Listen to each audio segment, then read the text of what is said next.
Insyaallah nanti kalau hujan nggak usah kabur ya. Fa innahu haditsu ahdin bi rabbih. Karena air hujan ini baru datang dari Tuhannya. Jadi kita sambut kedatangannya. Ya basah-basah dikit nggak apa. Ya salah satu sunnah ketika hujan itu datang kita buka peci kita biar basah kepala kita. Ya. Itu sunnahnya. Jadi jangan takut hujan. Berani kotor itu baik, itu iklan Rinso itu. Ya, Masya Allah, Alhamdulillah, wassalatu wassalamu ala Rasulillah. Amma ba'du. Yang dari bis 1 mana? Ini angkat tangan. Angka 1 mana? Bis 1, bis 1. Ya, Alhamdulillah. Alhamdulillah, Bapak Ibu, saya minta waktunya sebentar. Pengen menjadikan tempat ini sebagai puncak dari mazarat kita, yang mana ini merupakan salah satu tempat perjuangan Rasulullah Sallallahu Alaihi Wasallam. Alhamdulillah, Allahumma sayyiban nafi'an. Jangan takut dengan hujan ya. Ya, sunnahnya kita buka apa peci ya, biar basah kepala kita. Masya Allah. Fa innahu haditsu ahdin bi rabbih. Nah, Bapak Ibu yang kami muliakan, Insya Allah nggak lama nih. Ya, kita bisa saksikan di sebelah sini. Ini adalah Jabal Rumat, Bukit Rumat. Ini Gunung Uhud, semuanya ini gunung Bapak Ibu. Dari ujung sana sampai sana ini adalah Gunung Uhud. Nah, jadi pada tahun 2 Hijriah terjadi sebuah peperangan yang ketika itu kaum kafir Quraisy mereka kalah pada perang Badar. Mereka sangat hancur sekali dengan kekalahan yang mereka derita pada perang Badar. Hancur sehancur-hancurnya. Karena ketika itu meninggal siapa? Abu Jahal. Ya, petinggi-petinggi mereka meninggal. Abu Sufyan diambil hartanya yang ketika itu dia baru pulang dari Syam dengan harta yang banyak, membawa untung yang banyak. Mereka diambil semua hartanya, ya. Orang-orang yang datang ketika itu dari Syam diambil hartanya semuanya oleh kaum muslimin. Jadi itu semua menyisakan kesedihan yang begitu dalam di hati orang-orang kafir Quraisy. Mereka nggak nunggu lama, hanya berangkat ke kota Madinah, nggak tanggung-tanggung, mereka main tandang, nggak main kandang. Mereka nggak nunggu musuh, mereka langsung datang ke markas kota Madinah, markas kaum muslimin yaitu kota Madinah. Mereka sampai menyemangati, menjaga semangat mereka ya terhadap penduduk-penduduk Quraisy. Mereka katakan, jangan kalian menangis terus dengan kematian saudara-saudara kalian ketika Badar. Jangan kalian bersegera membayar tebusan ketika banyak dari mereka yang tertawan. Santai saja. Jaga semangat kalian untuk membalas dendam kalian kepada kaum muslimin. Nah, memang setahun setelah itu langsung datang menuju ke kota Madinah membawa 3.000 pasukan. Ketika itu Rasulullah Sallallahu Alaihi Wasallam mempersiapkan pasukannya, jumlahnya berapa orang? Hari Jumat. Jadi Rasulullah Sallallahu Alaihi Wasallam bermimpi ketika orang-orang kafir Quraisy sudah datang ke sini, sudah di pintu kota Madinah. Rasulullah Sallallahu Alaihi Wasallam bermimpi, yang mana pada mimpi itu Rasulullah melihat 3 hal. Yang pertama, pedangnya bengkok, yang mana tafsirannya apa? Kekalahan yang diderita? Tidak. Ada dari karib kerabatnya yang meninggal. Kemudian ketika itu Rasulullah SAW melihat dia masuk ke sebuah benteng yang kuat, yaitu kota Madinah. Nah, itu terjadilah peperangan antara kaum kafir Quraisy yang jumlahnya 3.000 orang berhadapan dengan 1.000 orang. Di akhir-akhir waktu ketika itu asar, Abdullah bin Ubay bin Salul yang mana ia merupakan petinggi 300 orang kaum muslimin, yang membuat kaum muslimin berkurang jumlahnya menjadi 7 oleh Allah Subhanahu wa taala. Ingin memfilter siapa saja yang betul-betul imannya kuat, dan akhirnya yang bisa bertahan 700 orang. Ada air nggak? Ada air nggak?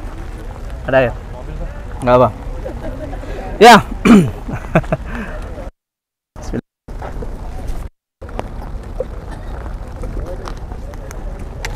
Ya, Bapak Ibu yang kami muliakan, 700 orang yang tersisa.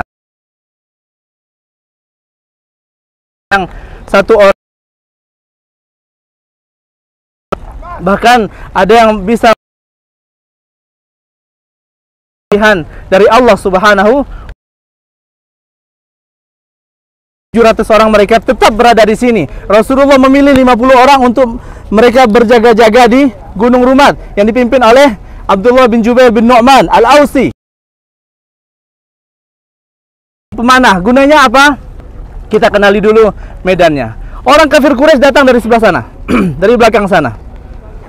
Ya, kita lihat sebelah sana, situ ada gunung, dari sebelah sana mereka datang, dari arah Mekah. Kemudian kaum muslimin mereka meletakkan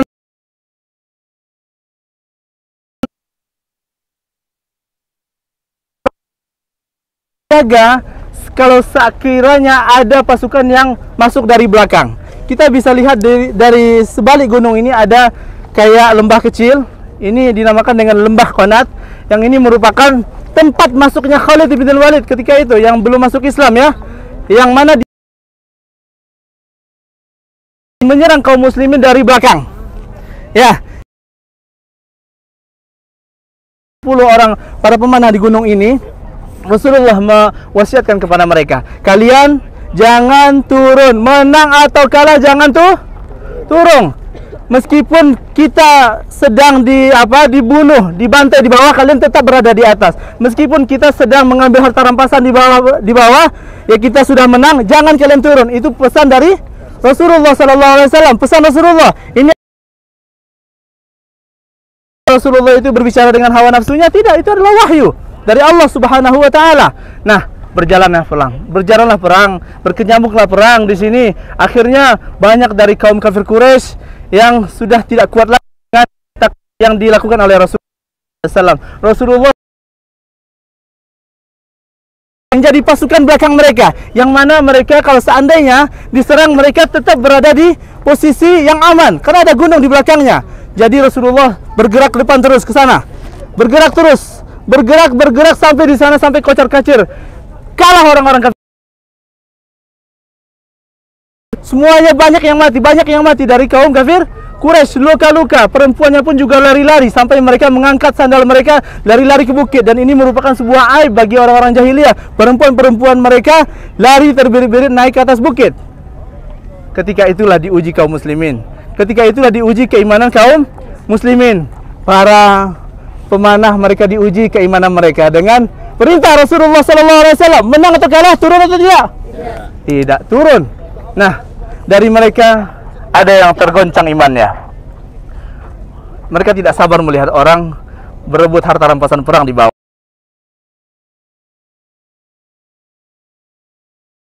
Taktiknya, dan Rasulullah SAW yang mengatur taktiknya. Nah, ketika itulah sebagian dari mereka turun dan tinggallah di situ sekitar 9-10 orang, dan pemimpin mereka adalah Abdullah bin Jubair yang tetap mewasiatkan kepada mereka agar jangan turun, tapi mereka bandel. Mereka tetap turun. Ketika melihat mereka turun, Khalid bin Walid yang berjaga-jaga di sebelah sana ya dengan pasukan berkudanya langsung berputar dari belakang. Kaum muslimin di sini sedang mengambil harta rampasan perang. Ada yang senang, ada yang sudah santai-santai.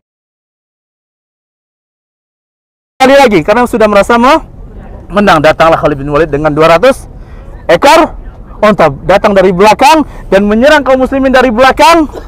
Luluh lantak kaum muslimin ketika itu. Karena satu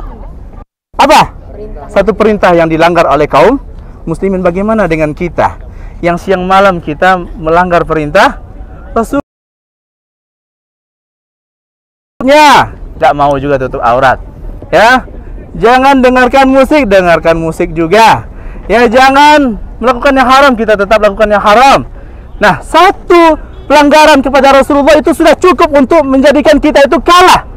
Oleh sebab itu, jumlah kaum muslimin yang banyak sampai saat sekarang ini, berapa miliar jumlahnya, itu seperti buih di lautan. Karena semakin banyak pelanggaran, semakin jauh kita dari kemenangan. Bapak Ibu yang kami muliakan, ketika itu Rasulullah SAW juga terpojok, sampai Rasulullah itu dilarikan ke gunung yang sebelah sana. Bapak Ibu, kita bisa lihat gunung di sana, yang paling depan sini ya, yang agak menjorok itu namanya Nabawi. Dilarikan ke sebelah sana karena mereka sudah kacau, barisan sudah kacau. Quraisy yang tadinya lari melihat di sini ada kekacauan, mereka balik lagi. Di sini ada yang menyerang, bunuh, Ya, akhirnya Rasulullah pun dilarikan ke sebelah sana. Ya, di para pejuang-pejuang sejati membela beliau. Ya, 10 orang. Rasulullah memilih 2 orang yang menjaga beliau, yaitu Thalhah bin Ubaidillah dan Sa'ad bin Abi Waqqas dari kaum Muhajirin. Nah, akhirnya Rasulullah SAW menawarkan kepada mereka, siapa yang bisa menjagaku maka dia akan mendapatkan surga. Saya ya Rasulullah, kata Thalhah. Siapa yang bisa menjaga saya, dia mendapatkan surga, dan dia bisa duduk bersama saya di surga nanti. Saya ya Rasulullah, kata Thalhah. Tapi kamu nanti aja. Akhirnya sampai 10 orang, semua orang Ansar itu semuanya mati membela Rasulullah sallallahu alaihi wasallam. Nah, pada akhirnya datanglah waktu untuk Thalhah membela Rasulullah. Sekarang waktunya Thalhah bela saya. Thalhah bin Ubaidillah, dia sampai terputus tangannya, terpotong jarinya, terpotong jari tengah dan juga jari telunjuknya membela Rasulullah. Pahanya ini cabik dan dia tetap melindungi Rasulullah sallallahu alaihi wasallam, dan dia menunduk seperti ini sampai terbuka luka di pahanya. Tetapi ketika itu dia tetap menjaga Rasulullah sallallahu alaihi wasallam dari serangan orang-orang kafir Quraisy. Tetapi karena yang dibelanya ini adalah utusan Allah, ketika itu lukanya itu seketika hilang dan tangannya cacat, putus.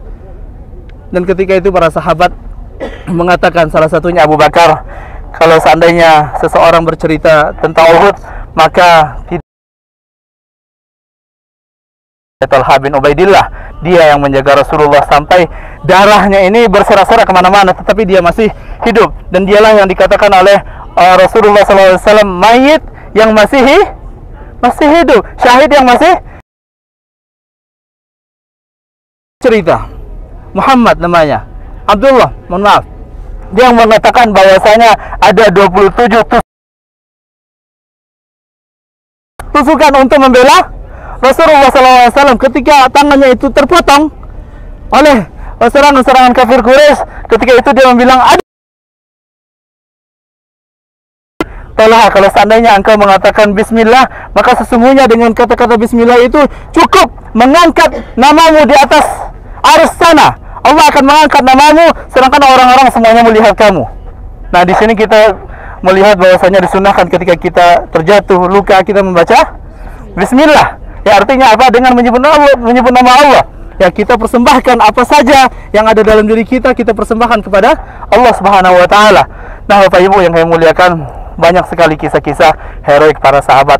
Salah satunya adalah Hanzalah, yang mana ketika malam Jumat sebelum terjadi peperangan, itu merupakan malam-malam yang begitu indah, malam-malam yang ditunggu-tunggunya, dengan dalam keadaan junub, dan dia pun terbunuh ketika perang Uhud. Dan ketika itulah Rasulullah SAW melihat ke atas langit bahwasanya Hanzalah sedang dimandikan oleh para malaikat. Di langit ini Bapak Ibu, udara yang kita rasakan inilah udara yang dihirup oleh Rasulullah.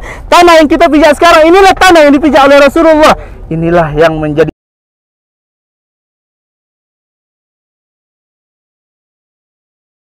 dan orang yang paling tersayang, yang paling disayangi oleh Rasulullah ketika itu adalah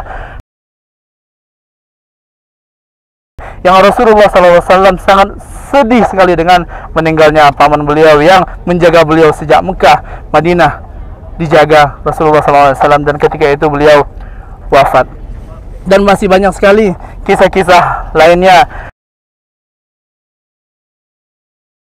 sahabat yang berjuang ketika itu, yang pada ujungnya kaum muslimin menderita kekalahan dan ada sekitar 70 orang. Semuanya sekarang dikuburkan di perkuburan syuhada Uhud, yang sekarang di sana kita bisa saksikan banyak kerumunan di sana. Ini merupakan kuburan syuhada Uhud, yang mana Sayyidus Syuhada, siapa namanya? Sayyidus Syuhada adalah Hamzah bin Abdul Muttalib, pemimpin daripada syuhada di muka bumi ini, yang senantiasa menjaga Rasulullah SAW. Dan juga ada Mus'ab bin Umair, anak yang begitu tercium dari kejauhan, yang merupakan da'i pertama yang diutus oleh Rasulullah SAW untuk ke Madinah, mengajarkan orang-orang Madinah tentang Islam. Dia juga ikut terbunuh. Dan juga Abu Dujana, yang mana ketika dia memasang kain sorban berwarna merah. Yang mana ketika orang sudah melihat Abu Dujanah sudah memasang sorban berwarna merah, orang sudah tahu bahwasanya dia itu siap mati. Abu Dujanah yang mana merupakan pasukan, ketika dia sudah memasang sorban merahnya itu, dia berjalan yatabakhtar, dia berjalan dengan sombongnya. Yang mana ketika itu Rasulullah SAW mengatakan, innaha lamisyatun yubghiduha Allah, sesungguhnya jalannya Abu Dujanah ini adalah jalan yang dibenci oleh Allah, illa fi mithli hadzal mautin, kecuali di tempat yang satu ini Allah menyukai orang-orang yang sombong untuk menjatuhkan mental-mental musuh mereka. Banyak sekali kisah-kisahnya ya, Bapak Ibu yang kami muliakan. Inilah Gunung Rumat yang dulunya ini besar ya, sekarang jadi kecil. Kenapa? Diambil batunya untuk jadi akik ya. enggak bercanda. Yang jelas ini gunungnya ya, Gunung Jabal Rumat.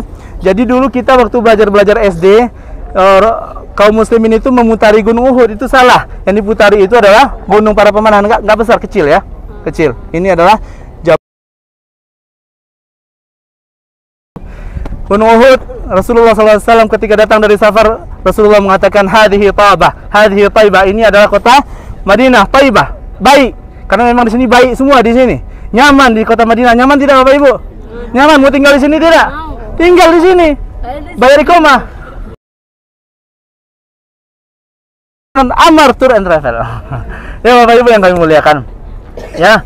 Jadi para ulama berbeda pendapat mana yang lebih utama, kita tinggal di Mekah atau Madinah. Mereka mengatakan Mekah lebih utama, tentu karena banyak keutamaan di sana. Madinah pun juga tak kalah lebih banyak keutamaannya. Tetapi saya suka dengan pendapat salah seorang syekh, namanya Syekh Ibn Sa'di. Dia mengatakan kalau kita masih muda tinggallah di Mekah karena berdesak-desakan, butuh tenaga. Tapi kalau kita sudah tua, tinggal di kota Madinah karena ada keutamaan meninggal di kota Madinah. Rasulullah SAW bersabda, man istata'a minkum an yamuta fil Madinah falyaf'al fa inni kuntu lahu syafi'an yaumil qiyamah. Siapa saja yang bisa mati di Madinah, mati di Madinah. Karena apa? Karena kita mendapatkan syafaat dari Rasulullah sallallahu alaihi wasallam. Nah, yang jadi pelajaran, menyelisihi perintah Rasulullah, satu perintah saja kita selisihi, itu sudah cukup untuk mendatangkan murka. Yang kala itu siapa Bapak Ibu? Afdalul Qurun, orang-orang terbaik, para sahabat, lah kita. Ya kan? Rasulullah, Allah Subhanahu wa taala memberikan azab, memberikan kekalahan kepada kaum muslimin, yang mana muslimin dahulu dan sekarang sama tidak?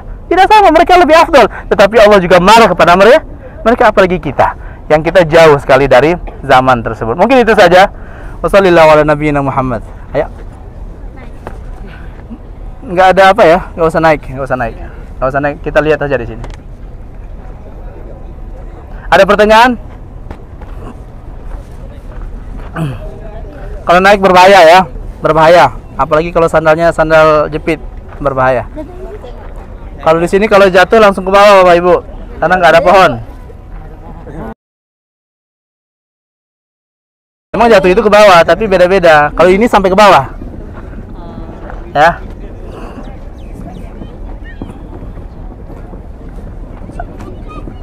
Ayo sesi foto aja di sini aja. Ayo silakan langsung berbaris untuk dokumen.